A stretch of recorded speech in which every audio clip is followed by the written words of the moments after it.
Hello বন্ধুরা, welcome to math গুরু।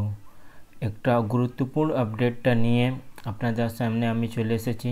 আপনাদের জানিয়ে আছে 2025 টিচার রিক্রুটমেন্ট ফর্ম ফিল আপটা অলরেডি চলছে ওয়েস্ট বেঙ্গলে।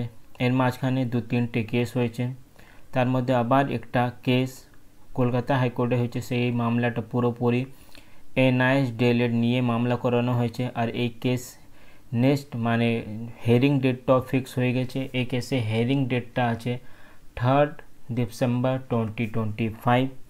এই কেসটা রেগুলার ডিএলএডরা করেছে এনআইএস ডিএলএড বিরুদ্ধে, আর ওরা চেষ্টা করছে কি কোনোভাবে এনআইএস ডিএলএডদেরকে 2025 টিচার রিক্রুটমেন্ট থেকে বাদ দেওয়া হোক। নিশ্চয়ই আপনারা বলবেন কি এরকম কাজটা কেন করবে? সবার চাকরি দরকার আছে।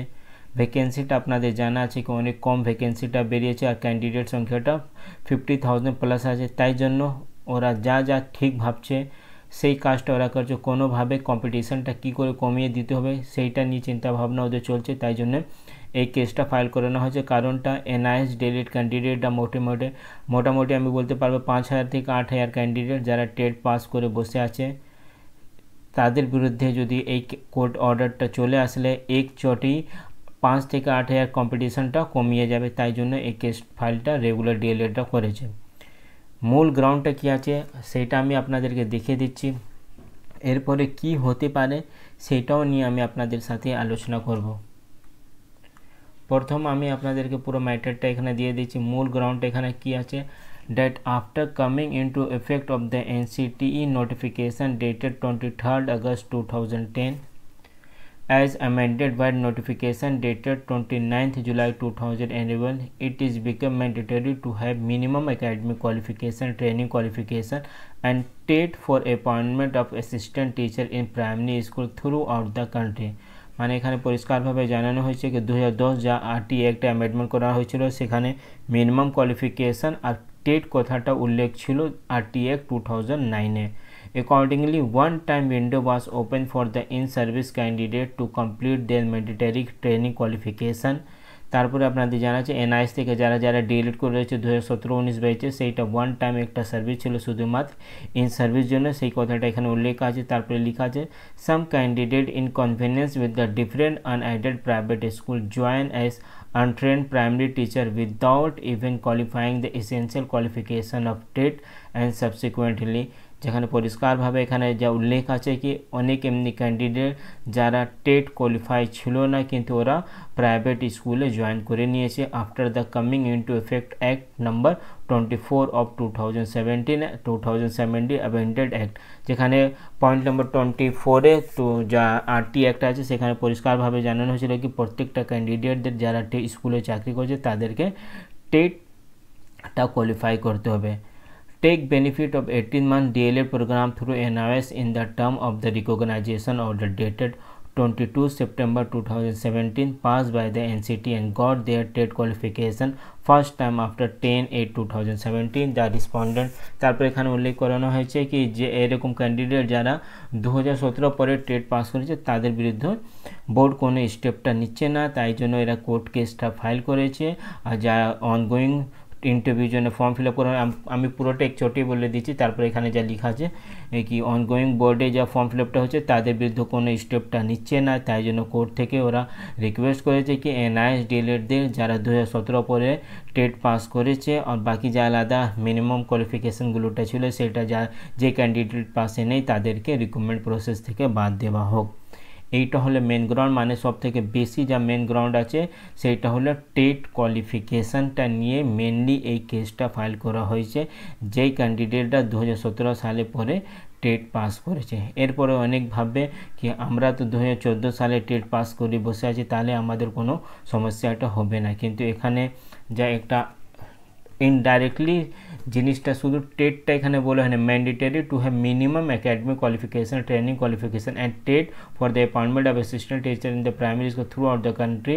এখানে একটা জিনিস লেখা ছিল it is become mandatory to have minimum academic qualification, training qualification attained for appointment of the assistant teacher in the primary school throughout the country. Accordingly, one time window was open to the in-service to complete their mandatory training qualification. Some candidate in convenience with the different unaided private school joined the unaided primary teacher without even qualifying the essential qualification of TET and subsequently এখানে এই subsequently ওয়ার্ডটা যা এখানে পরিষ্কারভাবে জানানো আছে যারা ভাবছে আমরা 2014 সালে তো টেট পাস আছি আমাদের খুব বেশি অসুবিধা হবে না কিন্তু এই সাবসিকুয়েন্টলি ওয়ার্ডটাও এখানে মেনশন আছে তার ইনডাইরেক্ট ইফেক্টটা অনেক কিছু হতে পারে সেই যারা এনআইএস থেকে ডিলিট করেছে ওরা নিশ্চয়ই এই ওয়ার্ড মিনিং ওরা জানছে কি শুধু এখানে টেট আমাদের মেন প্রবলেমটা না এখানে সাবসিকুয়েন্টলি ওয়ার্ডটাও অ্যাড করানো হয়েছে মানে এই কেসটা শুধু যারা 2017 সালে পরে টেট পাস করেছে তাদের বিরুদ্ধে নেই প্রত্যেকটা এনআইএস ডিলেট ক্যান্ডিডেটের বিরুদ্ধে এই কেসটা ফাইল করানো হয়েছে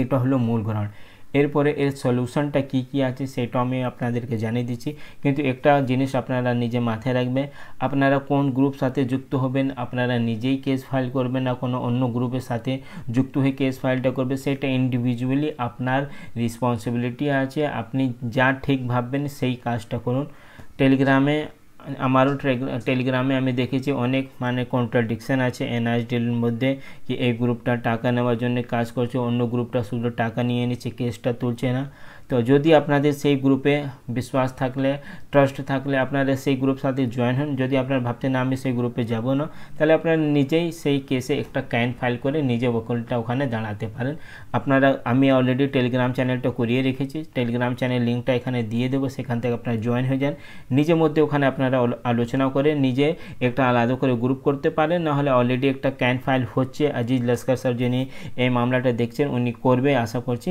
না হলে কৌশিক দাস টিম আছে মানে যারা ওয়েস্ট বেঙ্গল থেকে মেনলি এনআইএস ডিলেট কেসটা লিড করছে নিশ্চয়ই কারো না কারো ক্যান ফাইলটা করবে যদি আপনাদের কে পিটিশনার হতে চান টেলিগ্রাম চ্যানেলে আপনারা কমেন্ট করুন আমি আপনার মোবাইল নাম্বারটা ওনাদের মোবাইল নাম্বারটা দিয়ে দেবে কিন্তু আমি আবার বলে দিচ্ছি যখন আপনারা পিটিশনার হবেন নিজের দায়িত্বে নিয়ে ওখানে পিটিশনার হবে আমার কোনো সম্পর্ক নেই কোনো গ্রুপের সাথে আপনারা আলাদা করে নিজে ক্যান ফাইলটা করতে পারেন কোনো ডকুমেন্ট দরকার হলে সেই ডকুমেন্টটা আমি আপনাদেরকে প্রোভাইড করাতে পারবো সেইটা আমি আপনাদের একটু এই হেল্পটা আপনাদেরকে করতে পারি তারপরে সবথেকে মেন গ্রাউন্ড এই যে কেস ফাইল করা হয়েছে তার কাউন্টারটা আমার হাতে কী কী আছে আমাদের মানে এনআইএস ডিলেট ক্যান্ডিডেট প্রথম কথা এখানে উল্লেখ করা আছে কি যারা 2017 সালে পরে টেস্ট পাস করেছে তাদেরকে রিকমেন্ড প্রসেস থেকে বাদ দেওয়া হোক কারণ এনসিটি এমনি একটা গাইডলাইন আছে কিন্তু সেখানে একটা আবার কোশ্চেনটা রাইজ হচ্ছে যখন 2010 আরটি অ্যাক্ট এখানে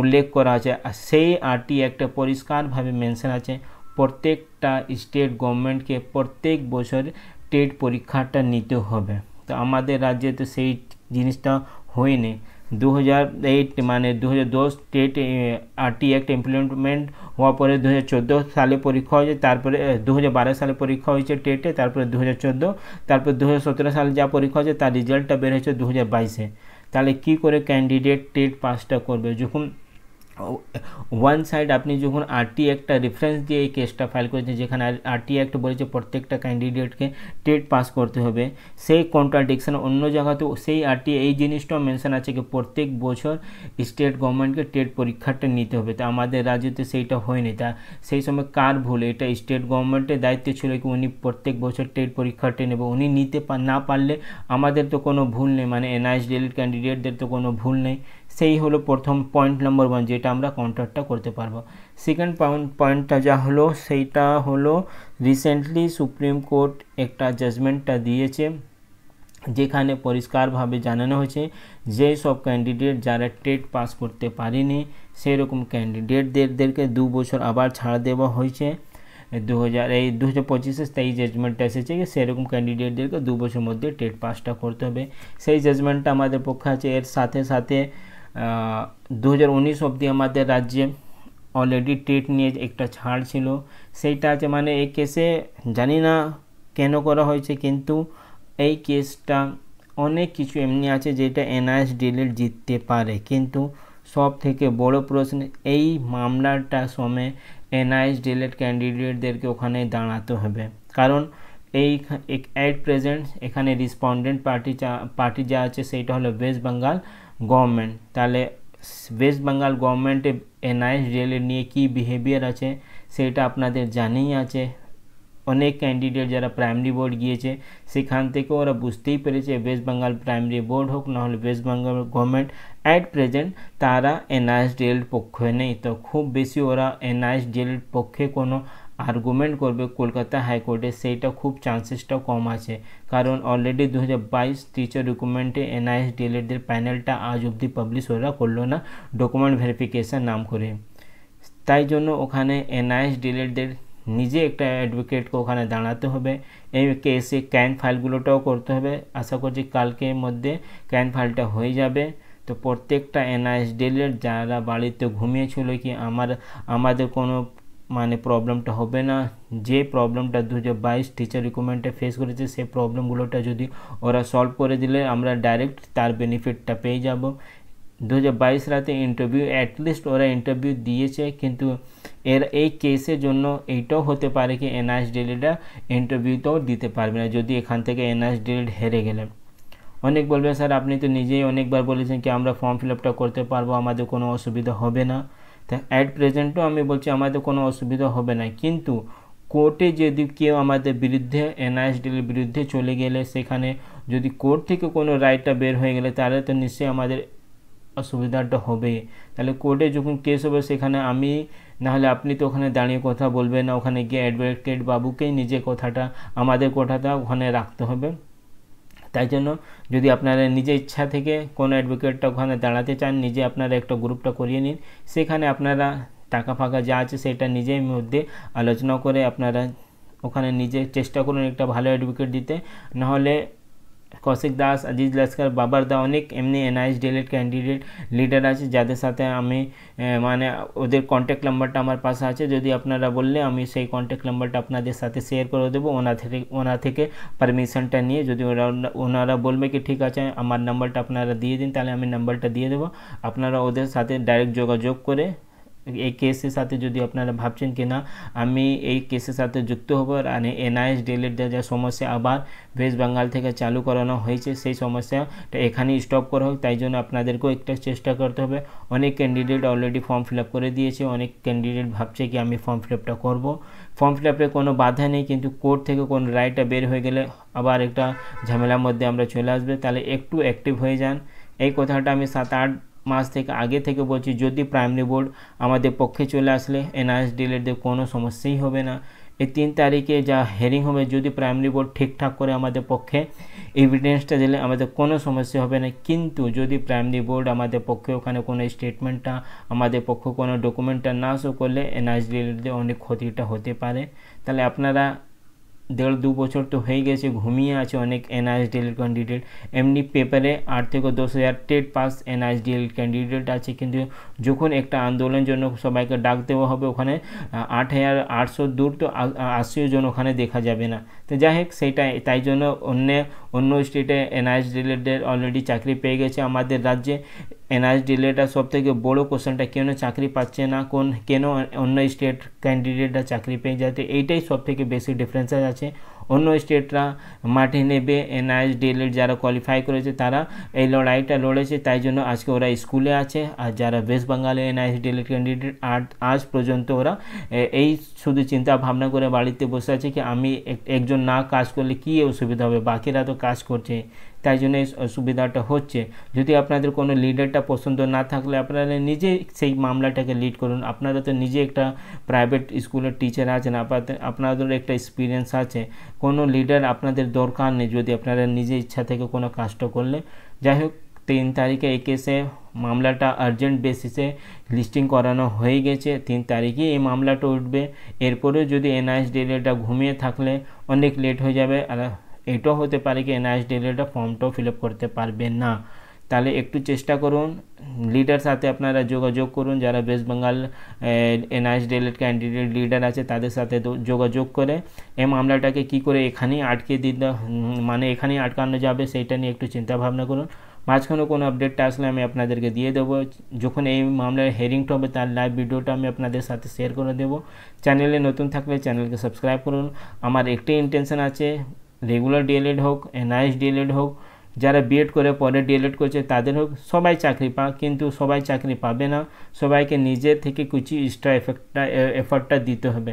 যেমনি রেগুলার ডিএলএডরা ভাবছে কি এই কেসটা করলে অন্য ক্যান্ডিডেটদের এনআইএস ডিএলএডকে বাদ দিয়ে দিলে কম্পিটিশন রেটটা একটু কমে যাবে, তো ওদের যা চিন্তা ভাবনা সেইটা পুরোপুরি ভুল, সেইটা বলাও ভুল আছে। কারণ ওরা তো চেষ্টা করছে কি কোনোভাবে আমরা চাকরিটা পেয়ে যাই, কারণ এই 2025 পরে কখন নতুন ভ্যাকেন্সিটা আসবে কেউ বলতে পারবে না, তাই জন্য ওরা এরকম একটা স্টেপটা নিচ্ছে কি কী করে কম্পিটিশনটা কমানো যাবে। তো ওরা ভুল কাজ করছে সেটা বলেই ভুল আছে, কারণ ওরা তো নিজের চাকরির জন্যই কাজটা করছে, কারোর পার্সোনালি কোনো তো ক্ষতি করছে না, ওরা তো নিজে চাকরির জন্যই সব কাজটা করছে। কিন্তু যদি আপনি বাড়িতে বসে আছেন সব জেনে শুনে কি আমাদের বিরুদ্ধে একটা কেস হয়েছে, কলকাতা হাইকোর্টে 3 তারিখে হিয়ারিং হবে, তারপরে আপনি বাড়িতে বসে আছেন না শুধু এই ইউটিউবে আপডেটটা নিচ্ছেন, অন্য নানা রকম হোয়াটসঅ্যাপে গ্রুপে জয়েন হয়ে শুধু আপডেট জন্য আপনি আসেন, তাহলে নিশ্চয়ই আপনার চাকরির দরকার নেই, তাই জন্য এরকম হচ্ছে।